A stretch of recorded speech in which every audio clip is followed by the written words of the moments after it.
Welcome back to my podcast, listeners. We're on episode 67. Now, in episode 65, I had discussed boys and the crushes that I had. I had also mentioned Daisy Balsara, who was my first standard friend that I met in Ruya College. Daisy was and is extremely beautiful and cute like a doll. I felt like Shrek beside her as boys approached her in droves. One such boy was Paresh. So Paresh came up to us. By this time, Daisy had told me that I need not shoo away every guy that comes up to her. So Paresh came up to us, introduced himself, asked Daisy's name, and pointed out his friends, and then went back to his friends. After a couple of minutes, he came back looking embarrassed and said, oops, he forgot to ask the friend's name, the friend being me. And I had not even expected him to ask my name. So I was not offended or anything. I told him my name and he went back to his friend group. So we started hanging out with this group. I had never in my life been amongst such a cool crowd before, and I felt like a fish out of water. I kept trying to be invisible, behaving like a dork. What I had not realized or considered even a remote possibility was that anyone could be interested in me. So I was next to this goddess looking girl who looked like a doll and a goddess and a beautiful woman all rolled into one. And next to her, I looked so plain. I felt ugly next to Daisy. And the farthest thing from my mind was that anyone at all could be interested in me. I felt so frumpy. Unbeknownst to me, Samir was the guy who had sent Paresh back to ask my name. So apparently when Daisy and I were together, for some reason Samir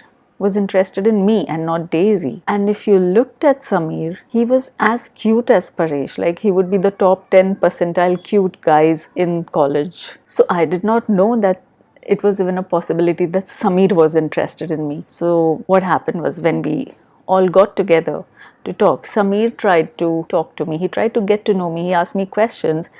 And I behaved so awkward and I was so intimidated and I just tried to disappear. So after some time of trying to get to know me, Samir just stopped trying. I only realized all this in hindsight. And then I was like, whoa, that cute boy was interested in me?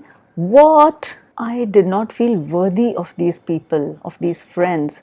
So I spent my time with this group on the fringes, like an observer, like I were watching from the outside in, like I was the audience in a play and was not really part of the skit. It almost felt dreamlike. While Daisy had a gala time flirting with Paresh and Ashish, I just absorbed all these new experiences and tried to emulate Daisy. And Paresh was so funny. I don't know if he thought he was impressing us. He told us, my dad is a smuggler. So we were intrigued. We were like, what? And when we found out more, he was talking about video piracy. His dad owned a video cassette shop, so that was all a rage at that time, video cassettes. So his dad used to make copies of movies and give those on rent. So that's what he meant when he said his dad was a smuggler. We had a good laugh about it. My first term at Ruya College was full of new experiences. I learned that I was overawed by the cool crowd and tried to disappear, yet kept trying to fit in. I always hung out with that cool group with my James Herriot in hand or my P.G. Wodehouse in hand, reading and rereading books that I had already read before. Was I trying to appear intellectual or just to seem occupied? I don't know. But I felt the need to hold a book and keep reading it while I hung out with this crowd. Nobody else did that. I had some most memorable moments with this group. The first thing was that I learned to bunk college. I was so scandalized the first time Paresh suggested that we bunk a lecture. I was like, what? And he said, yeah, just bunk the lecture. And I was like, what would we do? And he said we could sit on the katta. There was a low wall on which students would sit across the road from Ruya College. And students would sit there during their breaks or whatever, and that was called the katta. So he said we could just hang out on the katta. And I was so amazed. I was like, whoa, we can just bunk a lecture and sit here. Then sometimes we went to a cafe or a restaurant over there and we would order a Coke. We used to call it Coca-Cola at that time. And then they would pass around the bottle, everyone drinking from the same straw. And I was so scandalized. I was like, whoa, we can do that. And that also made me feel part of them, like everyone's drinking from the same bottle, the same straw. You feel like you belong together. That was like they accept you, or you are part of the group.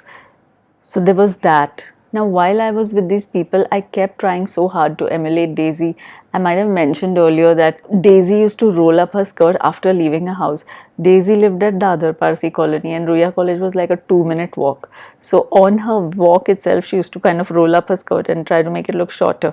So what I would do is I would wear my skirt and have my little braid, but I would have shampooed my hair. So I would get into a bus or rickshaw or whatever, or even while walking, I would also roll up my skirt, open out my hair, and try to look as trendy as Daisy. Now, what I did not know was that there was something called waxing. Girls removed their body hair by waxing. And I was completely unaware of that. Such an innocent. So one day I was sitting with Paresh and Daisy. We were sitting on the steps, and Paresh just looked at my legs, and my legs were hairy. Now, I did not have too much hair, and then there were some places where I just never had hair. So when he asked about that, he's like, have you removed hair from some places? And I was like, no, it just grows like that. So my thighs were basically hairless, and then just a little hair on the calves.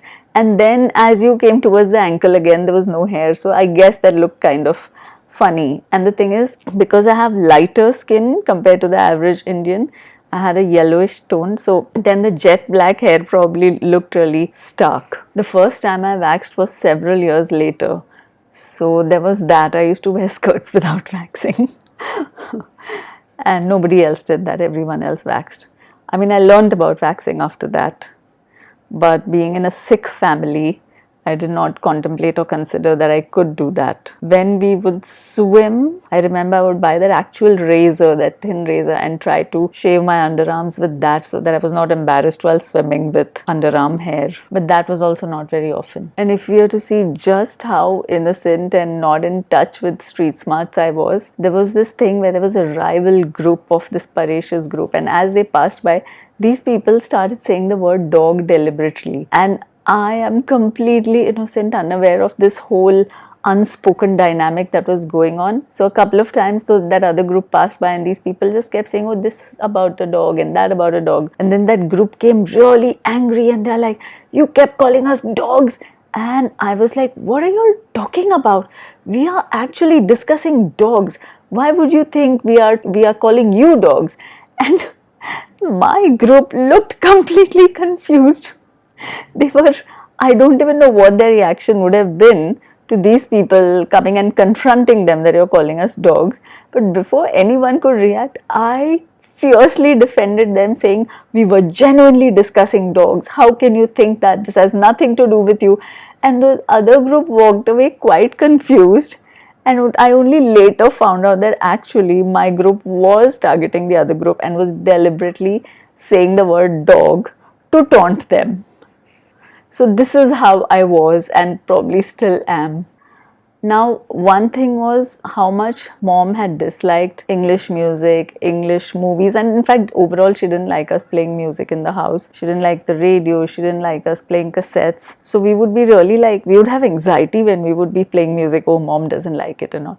So obviously, the only English movie I think I had seen was Mowgli, the Jungle Book, when in 3rd standard we had gone for a class picnic to Regal Cinema or something like that. And once the neighbor kids and we had gone to see Rikki Tikki Tavi. That was a movie about a mongoose and a boy. So other than that, I did not have any exposure to Hollywood. Now, this group, Paresh and his group, one day said, let's bunk and go to South Bombay and watch a movie. And I was like, whoa, can we do that? What? I got so much like anxiety. I was like, what, I'm going to get into a train and go with these people somewhere? I used to just barely, like, I would get into the train at Vikhroli, get down at Matunga, walk to Ruya straight. And then the idea of going up to Regal Cinema or Sterling Cinema, that was very crazy to me. I was like, are we actually doing this? And that became it was such a huge thing for me. It was such a huge deal for me. Like, whoa, we're actually doing this. So we got into a train, we went up to VT, and then we went to watch a movie called Dirty Dancing.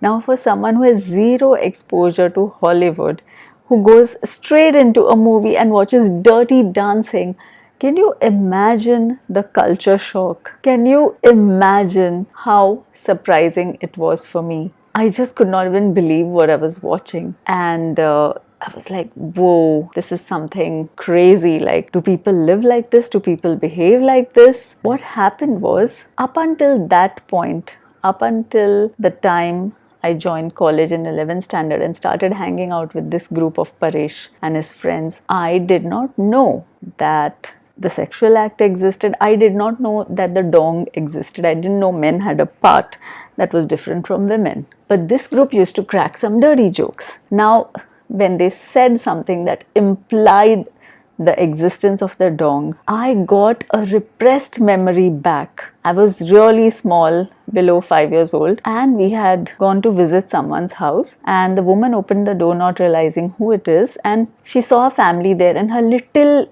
1-year-old just toddled over there, and he was completely naked. And seeing that little 1-year-old's thingy traumatized me so much that it became a repressed memory. And only now, as a 15 or 16-year-old, when I heard this joke that implied its existence, I got that repressed memory back, and I was like, whoa, men have something that is different from a woman.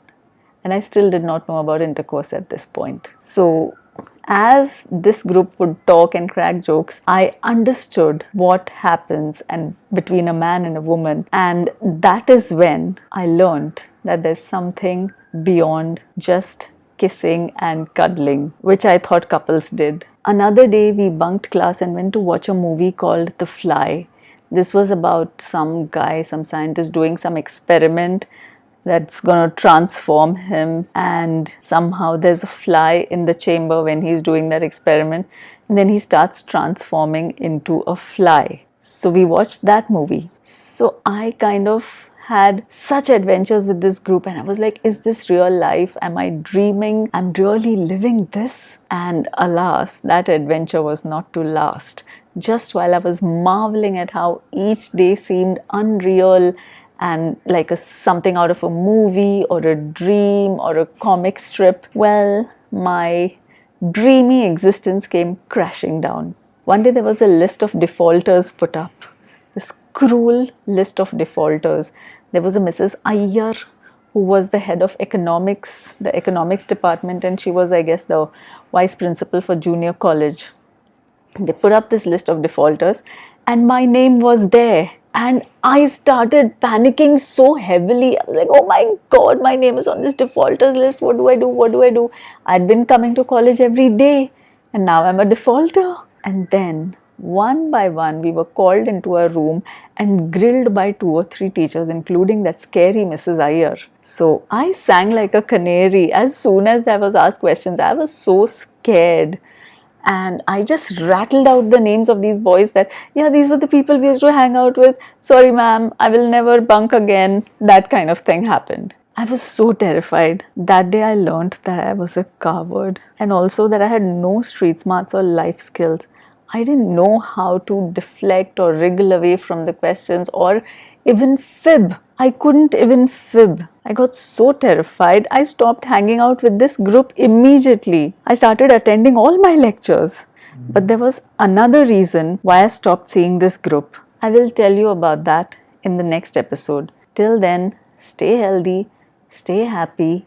See you next time. Bye for now.